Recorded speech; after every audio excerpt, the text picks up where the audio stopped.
Hello, ನಮಸ್ಕಾರ ಎಲ್ಲರಿಗೂ. Welcome to brothers finance and good evening. ಇವಾಗ ಈ ಆಗಸ್ಟ್ ಮಂತಲ್ಲಿ ನೋಡ್ಕೊಂಡ್ರೆ ಮಾರ್ಕೆಟ್ ಯಾವ ಥರ ಇತ್ತು ಹೇಳಿ. ಮಾರ್ಕೆಟ್ ಆದರೆ ತುಂಬಾನೇ ಒಲೆಟೈಲಾಗಿ ರಿಯಾಕ್ಟ್ ಆಗಿದೆ. ಈ ಥರ ನಮ್ಮ ಮಾರ್ಕೆಟ್ ಒಲೆಟೈಲಾಗಿ ರಿಯಾಕ್ಟ್ ಆಗೋದಕ್ಕೆ ಮೇಯ್ನ್ ಆಗಿ ನಮ್ಮ ಮಾರ್ಕೆಟಲ್ಲಿ 3 ಈವೆಂಟ್ಸ್ ಇದಾವೆ. ಈ 3 ಈವೆಂಟ್ಸ್ ಇಂದನೇ ನಮ್ಮ ಮಾರ್ಕೆಟ್ ಈ ಥರ ಒಲೆಟೈಲಾಗಿ ರಿಯಾಕ್ಟ್ ಆಗಿರೋದು. ಅದರಲ್ಲಿ ಮೊದಲನೇದಾಗಿ ನೋಡ್ಕೊಂಡ್ರೆ ಆಗಸ್ಟ್ 7 ಡೊನಾಲ್ಡ್ ಟ್ರಂಪ್ ಅವರು ನಮ್ಮ ಇಂಡಿಯಾ ಮೇಲೆ 25% ರೆಸಿಪ್ರೋಕಲ್ ಟ್ಯಾರಿಫ್ ಹಾಕಿದ್ರಲ್ಲ, ಆ ಕಾರಣದಿಂದ ಆಗಸ್ಟ್ ಫಸ್ಟ್ ವೀಕಿಂದ ನೋಡ್ಕೊಂಡ್ರು ಮಾರ್ಕೆಟ್ ತುಂಬಾನೇ ಒಲೆಟೈಲ್ ಆಗಿ ರಿಯಾಕ್ಟ್ ಆಗಿತ್ತು. ಅದಾದ್ಮೇಲೆ ಆಗಸ್ಟ್ 15 ನೋಡ್ಕೊಂಡ್ರೆ ಪ್ರಧಾನಿ ನರೇಂದ್ರ ಮೋದಿ ಅವರು ಇಂಡಿಪೆಂಡೆನ್ಸ್ ಡೇ ಸ್ಪೀಚ್ ಅಲ್ಲಿ ಈ GST ರಿಫಾರ್ಮ್ ಬಗ್ಗೆ ಅಪ್ಡೇಟ್ ಮಾಡಿದ್ರು.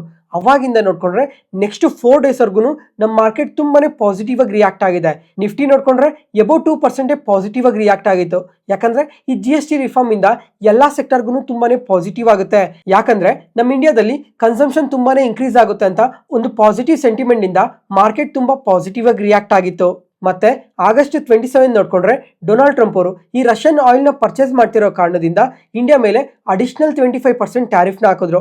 ಅದರಿಂದ ಮಾರ್ಕೆಟ್ ಎಷ್ಟು ಪಾಸಿಟಿವ್ ಆಗಿ ರಿಯಾಕ್ಟ್ ಆಗಿತ್ತೋ ಈ GST ರಿಫಾರ್ಮ್ಸ್ ಇಂದ ಅಷ್ಟನ್ನು ಮತ್ತೆ ಫಾಲ್ ಆಗೋಯ್ತು. ಯಾಕಂದ್ರೆ ನಮ್ಮ ಇಂಡಿಯಾ ಮೇಲೆ ಅಡಿಷನಲ್ 25% ಟ್ಯಾರಿಫ್ ಹಾಕಿದರೆ ಇವಾಗ ಟೋಟಲ್ ಇಂಡಿಯಾ ಮೇಲೆ ಮಾತ್ರನೇ 50% ಟ್ಯಾರಿಫ್ ಇದೆ ಅಂತ ಕಾರಣದಿಂದ ಈ ತರ ನೆಗೆಟಿವ್ ಆಗಿ ರಿಯಾಕ್ಟ್ ಆಗಿದೆ. ಅದಾದ್ಮೇಲೆ ಈ ಮ್ಯೂಚುವಲ್ ಫಂಡ್ಸ್ ಅಲ್ಲಿ ಇನ್ಫ್ಲೋಸ್ ಬರ್ತಾವಲ್ವಾ, ಈ SIP ಕಾಂಟ್ರಿಬ್ಯೂಷನ್ ನೋಡ್ಕೊಂಡ್ರೆ ಆಗಸ್ಟ್ ಮಂತ್ ಅಲ್ಲೂ ತುಂಬಾನೇ ಸ್ಟ್ರಾಂಗ್ ಇನ್ಫ್ಲೋಸ್ ಬಂದಿದೆ. ಇವಾಗ ಜುಲೈ ಮಂತ್ ಅಲ್ಲಿ ನೋಡ್ಕೊಂಡ್ರೆ SIP ಮುಖಾಂತರನೇ ಆಲ್ ಟೈಮ್ ಹೈಸ್ ಕಾಂಟ್ರಿಬ್ಯೂಷನ್ ಬಂದಿದೆ ಅಂತ ಜುಲೈ ಮಂತ್ ಅಲ್ಲಿ ಮಾತಾಡ್ಕೊಂಡ್ವಿ. ಅದೇ ತರ ಈ ಆಗಸ್ಟ್ ಮಂತ್ ಅಲ್ಲಿ ನೋಡ್ಕೊಂಡ್ರು 28,265 ಕೋಟಿ SIP ಮುಖಾಂತರನೇ ನಮ್ಮ ಮಾರ್ಕೆಟ್ ಒಳಗಡೆ ಇನ್ಫ್ಲೋಸ್ ಬಂದಿದೆ. ಅದ್ರ ಜೊತೆಗೆ ಈ ಗೋಲ್ಡ್ ಇನ್ವೆಸ್ಟ್ಮೆಂಟ್ಸ್ ನೋಡ್ಕೊಂಡ್ರೆ ಅದ್ರಲ್ಲೂ ಈ ಗೋಲ್ಡ್ ETFs ಅಲ್ಲಿ ನೋಡ್ಕೊಂಡ್ರೆ ಮಂತ್ ಆನ್ ಮಂತ್ ಬೇಸ್ ಅಲ್ಲಿ 74% ಇನ್ಕ್ರೀಸ್ ಆಗಿದೆ. ಫ್ರೆಂಡ್ಸ್, ಇವಾಗ ನೀವ್ ಯಾರಾದ್ರೂ ಈ ಗೋಲ್ಡ್ ETF ಅಲ್ಲಿ ಇನ್ವೆಸ್ಟ್ ಮಾಡ್ತಾ ಇದ್ರೆ ಒಂದ್ಸಲ ಕಮೆಂಟ್ ಸೆಷನ್ ಅಲ್ಲಿ ಕಮೆಂಟ್ ಮಾಡಿ ಇವಾಗ ಎಷ್ಟು ಗ್ರಾಮ್ ಗೋಲ್ಡ್ ನ ಹೋಲ್ಡ್ ಮಾಡ್ತಾ ಇದೀರಾ ಅಂತ.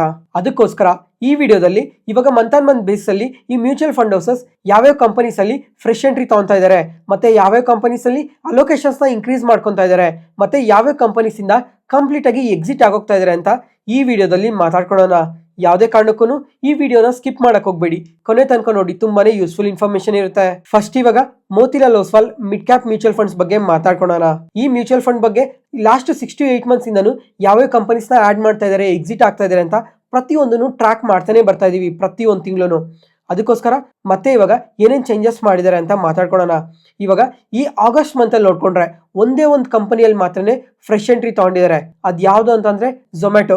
ಈ ರೀಸೆಂಟ್ ಟೈಮ್ ಅಲ್ಲೇನೆ ಈ ಝೊಮ್ಯಾಟೊ ಬಗ್ಗೆ ತುಂಬಾ ಸಲನೆ ಮಾತಾಡ್ಕೊಂಡಿದ್ವಿ. ಇವಾಗ ರೀಸೆಂಟ್ ಆಗಿ ಪ್ಲಾಟ್ಫಾರ್ಮ್ ಫೀನ ಇನ್ಕ್ರೀಸ್ ಮಾಡಿದ್ರು. ಅದಾದ್ಮೇಲೆ ಸ್ವಿಗ್ಗಿ ಅವ್ರು ನೋಡ್ಕೊಂಡ್ರು ಅದೇ ತರ ಪ್ಲಾಟ್ಫಾರ್ಮ್ ಫೀನ ಇನ್ಕ್ರೀಸ್ ಮಾಡಿದ್ರು. ಆ ಟೈಮಲ್ಲಿ ಮಾತಾಡ್ಕೊಂಡಿದ್ವಿ. ಅದ್ರ ಜೊತೆಗೆ ಇವಾಗ ಝೊಮ್ಯಾಟೊ ನೋಡ್ಕೊಂಡ್ರೆ ಈ ಕಂಪನಿ ಬಗ್ಗೆ ನೋಡ್ಕೊಂಡ್ರೆ ಇನ್ನೊಂದು ಇಂಟ್ರೆಸ್ಟಿಂಗ್ ಅಪ್ಡೇಟ್ ಕೂಡ ಇದೆ. ಅದಕ್ಕೂ ಮುಂಚೆ ನೀವ್ ಯಾರಾದ್ರೂ ಝೊಮ್ಯಾಟೊ ಅಲ್ಲಿ ಇನ್ವೆಸ್ಟ್ ಮಾಡಿದಿರಾ? ಹಾಗಾದ್ರೆ ಒಂದ್ಸಲ ಕಮೆಂಟ್ ಸೆಷನ್ ಅಲ್ಲಿ ಕಮೆಂಟ್ ಮಾಡಿ ಎಷ್ಟು ಜನ ಇನ್ವೆಸ್ಟ್ ಮಾಡಿದ್ರ ಅಂತ ಕ್ಲಿಯರ್ ಆಗಿ ಗೊತ್ತಾಗುತ್ತೆ. ಯಾಕಂದ್ರೆ ಇವಾಗ ಈ Motilal Oswal mid cap mutual funds ಅವ್ರು ಇದಾರಲ್ವಾ, ಇವ್ರು ನೋಡ್ಕೊಂಡ್ರು ಝೊಮ್ಯಾಟೊ ಅಲ್ಲಿ ಫ್ರೆಶ್ ಎಂಟ್ರಿ ತಗೊಂಡಿದ್ದಾರೆ. ಅದು ಎಷ್ಟು ಶೇರ್ಸ್ ನ ಬೈ ಮಾಡಿರ್ಬೋದು ಹೇಳಿ, ಒಂದ್ಸಲ ಗೆಸ್ ಮಾಡಿ. ಗೆಸ್ ಮಾಡಿದ್ರಾ? 10 ಕೋಟಿ ಶೇರ್ಸ್ ನ ಒಂದೇ ಮಂತ್ ಅಲ್ಲೇನೆ ಪರ್ಚೇಸ್ ಮಾಡಿದ್ದಾರೆ. ಅದಾದ್ಮೇಲೆ ಇವಾಗ ರೀಸೆಂಟ್ ಆಗಿ ಹೇಳ್ದಂಗೆನೆ ಪ್ಲಾಟ್ಫಾರ್ಮ್ ಫೀನ ಹೈಕ್ ಮಾಡಿದ್ರಲ್ವಾ, ಇದರಿಂದ ನೋಡ್ಕೊಂಡ್ರು ಈ ಕಂಪನಿಗೆ ತುಂಬಾನೇ ಪಾಸಿಟಿವ್ ಆಗುತ್ತೆ. ಅದಾದ್ಮೇಲೆ ಇವಾಗ GST ಅಲ್ಲಿ ಸ್ವಲ್ಪ ಚೇಂಜಸ್ ನ ತಂದಿದಾರಲ್ವಾ, ಅದರಿಂದ ಈ ಡೆಲಿವರಿ ಚಾರ್ಜಸ್ ಮೇಲೆ ಮುಂಚೆ ಯಾವುದೇ ತರ GST ಇರಲಿಲ್ಲ, ಆದ್ರೆ ಇವಾಗ 18% GST ನ ಕಟ್ಟಬೇಕು ಅಂತ ಹೇಳಿದ್ದಾರೆ. ಅದರಿಂದ ಕೂಡ ಈ ಕಂಪನೀಸ್ಗೆ ಸ್ವಲ್ಪ ನೆಗೆಟಿವ್ ಆಗುತ್ತೆ ಹೊರತು ಮೇಜರ್ ಆಗಿ ಏನು ನೆಗೆಟಿವ್ ಏನಾಗಲ್ಲ. ಅದಾದ್ಮೇಲೆ ಇನ್ನೊಂದು ಅಪ್ಡೇಟ್ ಏನು ಅಂತಂದ್ರೆ ಇವಾಗ ಈ ಲಾಸ್ಟ್ 2 ಮಂತ್ಸ್ ಅಲ್ಲಿ ನೋಡ್ಕೊಂಡ್ರೆ ಈ ಕಂಪನಿ ಅಬೌವ್ 35% ರ್ಯಾಲಿ ಆಗಿದೆ. ಅದಾದ್ಮೇಲೆ ಈ ಕಂಪನಿ ಮಾರ್ಕೆಟ್ ಕ್ಯಾಪ್ ನೋಡ್ತಾ ಇದ್ದೀರಾ, ಲಾಸ್ಟ್ 2 ಮಂತ್ಸ್ ಇಂದ ತುಂಬಾನೇ ಇನ್ಕ್ರೀಸ್ ಆಗ್ತಾ ಇದೆ. ಇವಾಗ ಈ Motilal Oswal mid cap mutual funds ಅವರೇನೆ 10 ಕೋಟಿ ಶೇರ್ಸ್ ನ ಬೈ ಮಾಡಿದ್ರಲ್ವಾ, ಒಂದ್ಸಲ ಗೆಸ್ ಮಾಡಿ ಇವಾಗ 10 ಕೋಟಿ ಶೇರ್ಸ್ ನ ಬೈ ಮಾಡ್ಬೇಕು ಅಂದ್ರೆ ಎಷ್ಟು ದುಡ್ಡು ಬೇಕಾಗುತ್ತೆ ಅಂತ. ಸುಮಾರು 3,000ದಿಂದ 3,200 ಕೋಟಿ ಬೇಕಾಗುತ್ತೆ ಅಲ್ವಾ. ಅದರಿಂದ ಕೂಡ ಮಾರ್ಕೆಟ್ ಕ್ಯಾಪ್ ಇನ್ಕ್ರೀಸ್ ಆಗುತ್ತೆ. ಜೊತೆಗೆ ಇವಾಗ ಲಾಸ್ಟ್ 20 ಡೇಸ್ ಅಲ್ಲೇನೆ Tata Motors, Hindustan Aeronautics, DMart, Adani Ports, Titan market cap wise ಅಲ್ಲಿ ಇಷ್ಟು ಕಂಪನೀಸ್ ದಾಟಿ ಝೊಮ್ಯಾಟೊ ಮುಂದೆ ಬಂದಿದೆ. ಝೊಮ್ಯಾಟೊಗೆ 3,26,000 crore ಮಾರ್ಕೆಟ್ ಕ್ಯಾಪ್ ಇದೆ. ಅದಾದ್ಮೇಲೆ ಇನ್ನೊಂದು ಅಪ್ಡೇಟ್ ಏನು ಅಂದ್ರೆ ಇವಾಗ ಈ ಡಿ-ಮಾರ್ಟ್ ಫೌಂಡರ್ ಇದಾರಲ್ವಾ, ರಾಧಾಕೃಷ್ಣ ದಮಾನಿ, ಇವರು ಸಹ ಈ ಝೊಮ್ಯಾಟೊ ಅಲ್ಲಿ ಇನ್ವೆಸ್ಟ್ ಮಾಡಿದ್ದಾರೆ. ಇವ್ರ ಹತ್ರ ಆದ್ರೆ 0.39% ಸ್ಟೇಕ್ ನ ಹೋಲ್ಡ್ ಮಾಡ್ತಾ ಇದ್ದಾರೆ. ಅಂದ್ರೆ ಸುಮಾರು 3,79,00,000 ಶೇರ್ಸ್ ನ ಇವ್ರು ಹೋಲ್ಡ್ ಮಾಡ್ತಾ ಇದ್ದಾರೆ. ಅದ್ರ ಜೊತೆಗೆ ಇವ್ರ ವೈಫ್ ಇದ್ದಾರೆ, ಇವ್ರ ವೈಫ್ ಹೆಸರಲ್ಲೂ ಕೂಡ ಅಡಿಷನಲ್ ಆಗಿ ಮತ್ತೇನು ಇನ್ವೆಸ್ಟ್ ಮಾಡಿದ್ದಾರೆ. 0.9% ಸ್ಟೇಕ್ ನ ಬೈ ಮಾಡಿದ್ದಾರೆ. ಅಂದ್ರೆ 96 lakh ಶೇರ್ಸ್ ನ ಹೋಲ್ಡ್ ಮಾಡ್ತಾ ಇದ್ದಾರೆ. ಇವಾಗ ಇವ್ರ ಹತ್ರ ಪ್ರೆಸೆಂಟ್ ಟೋಟಲ್ ನೋಡ್ಕೊಂಡ್ರೆ ನಿಯರ್ಲಿ 0.5% ಸ್ಟೇಕ್ ನ ಹೋಲ್ಡ್ ಮಾಡ್ತಾ ಇದ್ದಾರೆ. ಫ್ರೆಂಡ್ಸ್, ಇವಾಗ ಈ ಝೊಮ್ಯಾಟೊ ಬಗ್ಗೆ ನನ್ನ ಒಪಿನಿಯನ್ನ ಶೇರ್ ಮಾಡ್ತೀನಿ ನೋಡಿ. ಇವಾಗ ಇವ್ರು ನೋಡ್ಕೊಂಡ್ರೆ ಫುಡ್ ಡೆಲಿವರಿ ಸೆಗ್ಮೆಂಟ್ ಅಲ್ಲಿ ವರ್ಕ್ ಮಾಡ್ತಾ ಇದ್ದಾರೆ, ಕ್ವಿಕ್ ಕಾಮರ್ಸ್ ಸೆಗ್ಮೆಂಟ್ ಅಲ್ಲಿ ವರ್ಕ್ ಮಾಡ್ತಾ ಇದ್ದಾರೆ, B2B ಸೆಗ್ಮೆಂಟ್ ಅಲ್ಲಿ ವರ್ಕ್ ಮಾಡ್ತಾ ಇದ್ದಾರೆ, ಈವೆಂಟ್ ಟಿಕೆಟಿಂಗ್ ಸೆಗ್ಮೆಂಟ್ ಅಲ್ಲೂ ವರ್ಕ್ ಮಾಡ್ತಾ ಇದ್ದಾರೆ. ಇವಾಗ 4 ಸೆಗ್ಮೆಂಟ್ ಅಲ್ಲಿ ವರ್ಕ್ ಮಾಡ್ತಾ ಇದಾರಲ್ವಾ, ಅದರಲ್ಲಿ ಇವಾಗ ಹೈ ಗ್ರೋತ್ ಇರೋದು ಅಂದ್ರೆ ಫುಡ್ ಡೆಲಿವರಿ, ಕ್ವಿಕ್ ಕಾಮರ್ಸ್ ಈ 2 ಸೆಗ್ಮೆಂಟ್ ಅಲ್ಲಿ ತುಂಬಾನೇ ಹೈ ಗ್ರೋತ್ ಇದೆ. ಜೊತೆಗೆ ಇವ್ರಿಗೆ ಇಂಟೆನ್ಸ್ ಕಾಂಪಿಟೇಷನ್ ಕೂಡ ಇದೆ. ಯಾರಿಂದ ಅಂದ್ರೆ ಸ್ವಿಗ್ಗಿ ಅವರು ಮೇನ್ ಕಾಂಪಿಟೇಟರ್ ಆಗಿದ್ದಾರೆ. ಇವಾಗ ಈ ಸೆಗ್ಮೆಂಟ್ ಅಲ್ಲಿ ನೋಡ್ಕೊಂಡ್ರೆ ಇನ್ನ ತುಂಬಾ ಕಂಪನೀಸ್ ಇದಾವೆ, ಆದ್ರೆ ಪ್ರಾಮಿನೆಂಟ್ ಪ್ಲೇಯರ್ಸ್ ಯಾರಿದ್ದಾರೆ ಈ ಸೆಗ್ಮೆಂಟ್ಸ್ ಅಲ್ಲೆಲ್ಲ ಅಂತ ಅಂದ್ರೆ ಸ್ವಿಗ್ಗಿ ಮತ್ತೆ ಝೊಮ್ಯಾಟೊ ಇವರಿಬ್ಬರೇ ಇದ್ದಾರೆ. ಅದ್ರ ಜೊತೆಗೆ ಈ ಕಂಪನೀಸ್ ಗ್ರೋತ್ ಯಾವ ತರ ಪೋಸ್ಟ್ ಮಾಡ್ತಾರೆ ಅಂದ್ರೆ ಪ್ರತಿ ಕ್ವಾರ್ಟರ್ಲೂ ಅವರು ಪ್ರೂವ್ ಮಾಡ್ಕೊಂತಾನೆ ಬರ್ತಾ ಇರಬೇಕು.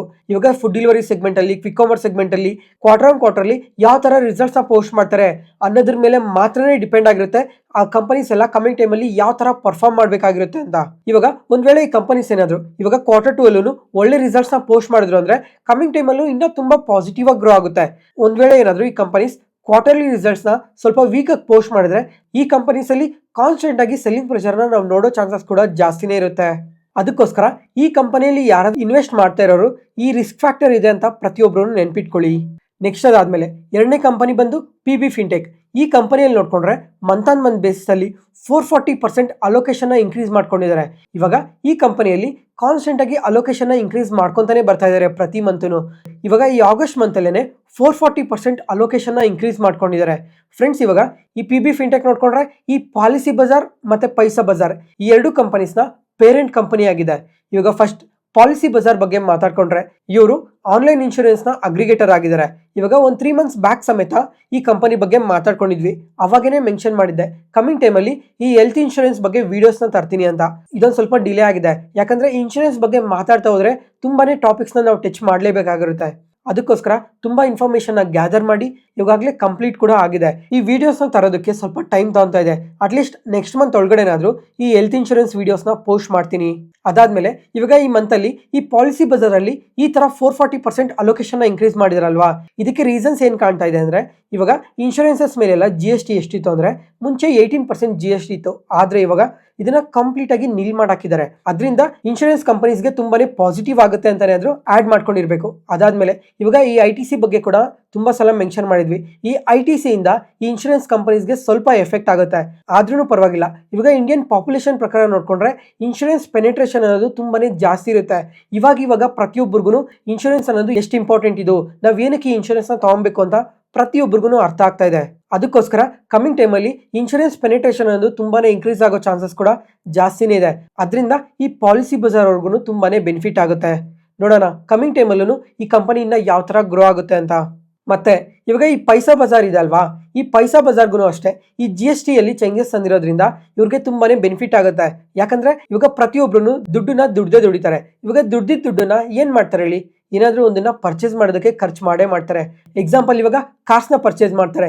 ಕಾರ್ನ ಪರ್ಚೇಸ್ ಮಾಡ್ಬೇಕಂದ್ರೆ ಲೋನ್ ತಗೊಂತಾರೆ. ಆ ಲೋನ್ ತಗೊಳೋದ್ರಿಂದ ಈ ಲೆಂಡಿಂಗ್ ಬಿಸ್ನೆಸ್ ಅಲ್ಲಿ ಯಾರ್ಯಾರು ಇದ್ದಾರೋ ಅವ್ರಿಗಂತೂ ಇದು ತುಂಬಾನೇ ಪಾಸಿಟಿವ್ ಆಗುತ್ತೆ. ಅದ್ರ ಜೊತೆಗೆ ಇವಾಗ RBI ನೋಡ್ಕೊಂಡ್ರು ಕಂಟಿನ್ಯೂಸ್ ಆಗಿ ರೇಟ್ ಕಟ್ ನ ಮಾಡ್ತಾನೆ ಬರ್ತಾ ಇದಾರಲ್ವಾ, ಅದರಿಂದ ಇಂಟ್ರೆಸ್ಟ್ ರೇಟ್ ಕೂಡ ತುಂಬಾನೇ ಕಮ್ಮಿ ಆಗಿದೆ. ಅದರಿಂದ ಈ ಲೆಂಡಿಂಗ್ ಬಿಸ್ನೆಸ್ ಅಲ್ಲಿ ಯಾರ್ಯಾರು ವರ್ಕ್ ಮಾಡ್ತಾ ಇದಾರೋ ಅವ್ರಿಗಂತೂ ಇದು ತುಂಬಾನೇ ಪಾಸಿಟಿವ್ ಆಗುತ್ತೆ. ಅದ್ರ ಜೊತೆಗೆ ನೆಕ್ಸ್ಟ್ 10 ಡೇಸ್ ಅಲ್ಲಿ ನೋಡ್ಕೊಂಡ್ರು RBI MPC ಮೀಟಿಂಗ್ ಇದೆ. ಈ ಮೀಟಿಂಗ್ ಅಲ್ಲಿ ಏನಾದ್ರು ಮತ್ತೆ ರೇಟ್ ಕಟ್ ಮಾಡ್ತಾರ ಅನ್ನೋದು ನೋಡ್ಬೇಕಾಗಿರುತ್ತೆ. ಒಂದ್ ವೇಳೆ ರೇಟ್ ಕಟ್ ಮಾಡಿದ್ರೆ ಈ ಕನ್ಸಂಪ್ಷನ್ ರಿಲೇಟೆಡ್ ಆಗಿ ಇನ್ನ ಪಾಸಿಟಿವ್ ಬೂಸ್ಟ್ ಸಿಗುತ್ತೆ ಅಂತಾನೆ ಅನ್ಕೊಬಹುದು. ಇವಾಗ ಇನ್ಕಮ್ ಟ್ಯಾಕ್ಸ್ ರಿಲೇಟೆಡ್ ಆಗಿ ಬೆನಿಫಿಟ್ಸ್ ಇದೆ, GST ರಿಲೇಟೆಡ್ ಆಗಿ ಬೆನಿಫಿಟ್ಸ್ ಇದೆ, ಇಂಟ್ರೆಸ್ಟ್ ರೇಟ್ ರಿಲೇಟೆಡ್ ಆಗಿ ಬೆನಿಫಿಟ್ಸ್ ಇದೆ. ಈ ತರ ಪ್ರತಿಯೊಂದು ಬೆನಿಫಿಟ್ಸ್ ಅಂದೇನು ಇಂಡಿಯನ್ ಎಕಾನಮಿಗೆ ಇದು ತುಂಬಾನೇ ಪಾಸಿಟಿವ್ ಆಗುತ್ತೆ. ನೆಕ್ಸ್ಟ್ ಅದಾದ್ಮೇಲೆ ಮೂರನೇ ಕಂಪನಿ ಬಂದು ಪೇಟಿಎಂ. ಈ ಕಂಪನಿಯಲ್ಲಿ ನೋಡ್ಕೊಂಡ್ರು 2.5 ಕೋಟಿ ಶೇರ್ಸ್ ನ ಹೋಲ್ಡ್ ಮಾಡ್ತಾ ಇದ್ದಾರೆ. ಈ ಆಗಸ್ಟ್ ಮಂತ್ ಅಲ್ಲೇನೆ 1 ಕೋಟಿ ಶೇರ್ಸ್ ನ ಬೈ ಮಾಡಿದ್ದಾರೆ. ಇವಾಗ ಲಾಸ್ಟ್ 3 ಮಂತ್ಸ್ ಅಲ್ಲಿ ನೋಡ್ಕೊಂಡ್ರೆ ಈ ಕಂಪನಿ ಎಬೋ 35% ರ್ಯಾಲಿ ಆಗಿದೆ. ಇದಕ್ಕೆಲ್ಲ ಮಲ್ಟಿಪಲ್ ರೀಸನ್ಸ್ ಇದೆ. ಅದರಲ್ಲಿ ಮೊದಲನೇದಾಗಿ ನೋಡ್ಕೊಂಡ್ರೆ ಈ ಪೇಟಿಎಂ ಅವರು ಈ Q1 ಅಲ್ಲಿ ಫಸ್ಟ್ ಟೈಮ್ ಪ್ರಾಫಿಟ್ಸ್ ನ ಪೋಸ್ಟ್ ಮಾಡಿದ್ದಾರೆ.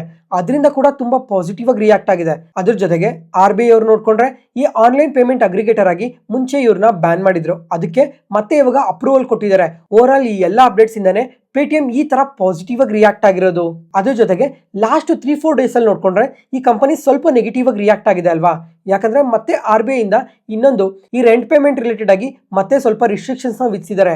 ಅದರಿಂದ ಮಾತ್ರನೇ ಲಾಸ್ಟ್ 2 ಡೇಸ್ ಅಲ್ಲಿ ಒಂದ್ ಸ್ವಲ್ಪ ನೆಗೆಟಿವ್ ಆಗಿ ರಿಯಾಕ್ಟ್ ಆಗಿದೆ. ನೋಡೋಣ ಕಮಿಂಗ್ ಕ್ವಾರ್ಟರ್ಸ್ ಅಲ್ಲೂ ಇವ್ರನ್ನ ಯಾವ ತರ ರಿಸಲ್ಟ್ಸ್ ನ ಪೋಸ್ಟ್ ಮಾಡ್ತಾರೆ ಅಂತ. ಅದ್ರ ಜೊತೆಗೆ ಈ ಪೇಟಿಎಂ ಕಂಪನಿ ರಿಲೇಟೆಡ್ ಆಗಿ ಒಂದಲ್ಲ ಒಂದು ಪಾಸಿಟಿವ್ ಅಪ್ಡೇಟ್ಸ್ ಬರ್ತಾನೆ ಇರುತ್ತೆ. ಅದ್ರ ಜೊತೆಗೆ ಈ RBI ಅವರು ನೋಡ್ಕೊಂಡ್ರು ಅಷ್ಟೇ ಒಂದಲ್ಲ ಒಂದು ರಿಸ್ಟ್ರಿಕ್ಷನ್ಸ್ ನ ವಿಧಿಸ್ತಾನೆ ಇರ್ತಾರೆ ಅವಾಗ. ಅದರಿಂದ ಮಾತ್ರ ಅವಾಗ ಸ್ವಲ್ಪ ನೆಗೆಟಿವ್ ಆಗಿ ರಿಯಾಕ್ಟ್ ಆಗ್ತವೆ. ಮತ್ತೆ ಫ್ರೆಂಡ್ಸ್, ಇವಾಗ ಈ Motilal Oswal mid cap mutual funds ನೋಡ್ಕೊಂಡ್ರೆ ಈ 3 ಕಂಪನೀಸ್ ಅಲ್ಲಿ ತುಂಬಾನೇ ಅಲೋಕೇಶನ್ ನ ಇನ್ಕ್ರೀಸ್ ಮಾಡ್ಕೊಂಡಿದ್ದಾರೆ. ಜೊತೆಗೆ ಈ 3 ಕಂಪನೀಸ್ ಬಗ್ಗೆ ಇವಾಗ ಏನ್ ಮಾತಾಡ್ಕೊಂಡ್ವಿ, ಝೊಮ್ಯಾಟೊ, PB ಫಿನ್ಟೆಕ್, ಪೇಟಿಎಂ, ಈ 3 ನ್ಯೂ ಏಜ್ ಕಂಪನೀಸ್. ಅದರಿಂದ ಈ ಕಂಪನೀಸ್ ವ್ಯಾಲ್ಯೂಷನ್ಸ್ ನೋಡ್ಕೊಂಡ್ರೆ ತುಂಬಾನೇ ಎಕ್ಸ್ಪೆನ್ಸಿವ್ ಅಲ್ಲಿ ಇರ್ತವೆ. ಅದ್ರ ಜೊತೆಗೆ ಈ ನ್ಯೂ ಏಜ್ ಕಂಪನೀಸ್ಗೆ ಈ PE ಮುಖಾಂತರ ವ್ಯಾಲ್ಯೂಷನ್ಸ್ ನ ಕ್ಯಾಲ್ಕುಲೇಟ್ ಮಾಡಬಾರ್ದು. ಈ ಪೆಗ್ ರೇಷಿಯೋ ಮುಖಾಂತರ ಮಾತ್ರನೇ ವ್ಯಾಲ್ಯೂಷನ್ಸ್ ನ ಕ್ಯಾಲ್ಕುಲೇಟ್ ಮಾಡಬೇಕಾಗಿರುತ್ತೆ. ಈ 3 ಕಂಪನೀಸ್ PE ನೋಡ್ಕೊಂಡ್ರೆ ತುಂಬಾನೇ ಎಕ್ಸ್ಪೆನ್ಸಿವ್ ಅಲ್ಲಿ ಇರ್ತವೆ. ಇವಾಗ ಝೊಮ್ಯಾಟೊ ವ್ಯಾಲ್ಯೂಷನ್ಸ್ ನೋಡ್ಕೊಂಡ್ರೆ 1086 PE ಮಲ್ಟಿಪಲ್ ಅಲ್ಲಿ ಟ್ರೇಡ್ ಆಗ್ತಾ ಇದೆ. PB ಫಿನ್ಟೆಕ್ ಆದ್ರೆ 220 PE ಮಲ್ಟಿಪಲ್ ಅಲ್ಲಿ ಟ್ರೇಡ್ ಆಗ್ತಾ ಇದೆ. ಮತ್ತೆ ಪೇಟಿಎಂ ಆದ್ರೆ 248 PE ಮಲ್ಟಿಪಲ್ ಅಲ್ಲಿ ಟ್ರೇಡ್ ಆಗ್ತಾ ಇದೆ. ಅದಕ್ಕೋಸ್ಕರ ವ್ಯಾಲ್ಯೂಷನ್ ಪ್ರಕಾರ ನೋಡ್ಕೊಂಡ್ರೆ ಈ ಕಂಪನೀಸ್ ಎಲ್ಲ ತುಂಬಾ ಎಕ್ಸ್ಪೆನ್ಸಿವ್ ಅಲ್ಲಿ ಟ್ರೇಡ್ ಆಗ್ತವೆ. ಅದಕ್ಕೋಸ್ಕರ ಹೇಳಿದ್ದು ಇವಾಗ ಪ್ರತಿ ಕ್ವಾರ್ಟರ್ ಅಲ್ಲೂ ಈ ಕಂಪನೀಸ್ ಎಲ್ಲ ಯಾವ ತರ ಪರ್ಫಾರ್ಮ್ ಮಾಡ್ತವೆ ಅನ್ನೋದ್ರ ಮೇಲೆ ಡಿಪೆಂಡ್ ಆಗಿರುತ್ತೆ. ಕಮಿಂಗ್ ಟೈಮ್ ಅಲ್ಲಿ ಯಾವ ತರ ಗ್ರೋ ಆಗ್ಬೇಕಾಗಿರುತ್ತೆ ಅಂತ ನೋಡೋಣ. ಈ ಕಂಪನೀಸ್ ಎಲ್ಲ ಕಮಿಂಗ್ ಟೈಮ್ ಅಲ್ಲಿ ಯಾವ ತರ ಗ್ರೋ ಆಗ್ತವೆ ಅಂತ. ಅದಾದ್ಮೇಲೆ ಇನ್ನ ತುಂಬಾ ಕಂಪನೀಸ್ ಅಲ್ಲೆಲ್ಲ ಸ್ವಲ್ಪ ಅಲೋಕೇಶನ್ ಮಾತ್ರ ತುಂಬಾನೇ ಇನ್ಕ್ರೀಸ್ ಮಾಡ್ಕೊಂತ ಬರ್ತಾ ಇದಾರೆ. ಇವಾಗ ಮೊದಲನೇದಾಗಿ ನೋಡ್ಕೊಂಡ್ರೆ ಈ ಪ್ರೆಸ್ಟೀಜ್ ಎಸ್ಟೇಟ್ಸ್ ಇದೆ ಅಲ್ವಾ, ಈ ಕಂಪನಿನೂ ಅಷ್ಟೇ ತುಂಬಾ ತಿಂಗಳಿಂದನೂ ಇದನ್ನ ಹೋಲ್ಡ್ ಮಾಡ್ತಾನೆ ಬರ್ತಾ ಇದಾರೆ. ಅಲೋಕೇಶನ್ ಇನ್ಕ್ರೀಸ್ ಮಾಡ್ಕೊಂತಾನೆ ಬರ್ತಾ ಇದಾರೆ. ಇವಾಗ ಒಂದ್ ವೇಳೆ ಕಮಿಂಗ್ ಟೈಮ್ ಅಲ್ಲಿ ಈ ರಿಯಾಲಿಟಿ ಸೆಕ್ಟರ್ ಅಲ್ಲಿ ಏನಾದ್ರು ಒಳ್ಳೆ ಪಾಸಿಟಿವ್ ಮೊಮೆಂಟಮ್ ಬಂದ್ರೆ ಈ ಕಂಪನಿ ತುಂಬಾ ಪಾಸಿಟಿವ್ ಆಗಿ ಗ್ರೋ ಆಗೋ ಚಾನ್ಸಸ್ ಜಾಸ್ತಿನೇ ಇರುತ್ತೆ. ಅದಾದ್ಮೇಲೆ supreme industries, Polycab India, KA industries, ಈ 3 ಕಂಪನೀಸ್ ನ ನೋಡ್ಕೊಂಡ್ರೆ 6 to 8 ಮಂತ್ಸ್ ಇಂದನು ಈ ಕಂಪನಿನ ಹೋಲ್ಡ್ ಮಾಡ್ತಾನೆ ಬರ್ತಾ ಇದಾರೆ. ಆದ್ರೆ ಲಾಸ್ಟ್ 6 to 8 ಮಂತ್ಸ್ ಅಲ್ಲಿ ಈ ಕಂಪನೀಸ್ ಅಷ್ಟಾಗೇನು ಗ್ರೋ ಆಗಿಲ್ಲ. ನೋಡೋಣ ಕಮಿಂಗ್ ಟೈಮ್ ಅಲ್ಲಿ ಈ GST ಅಲ್ಲಿ ಸ್ವಲ್ಪ ಚೇಂಜಸ್ ನ ತಂದಿರೋ ಕಾರಣದಿಂದ ಈ ಬಿಲ್ಡಿಂಗ್ ಮೆಟೀರಿಯಲ್ಸ್ ರಿಲೇಟೆಡ್ ಆಗಿ ವರ್ಕ್ ಮಾಡೋ ಕಂಪನೀಸ್ ಎಲ್ಲ ಇನ್ನ ಯಾವ ತರ ಗ್ರೋ ಆಗ್ತವೆ ಅಂತ.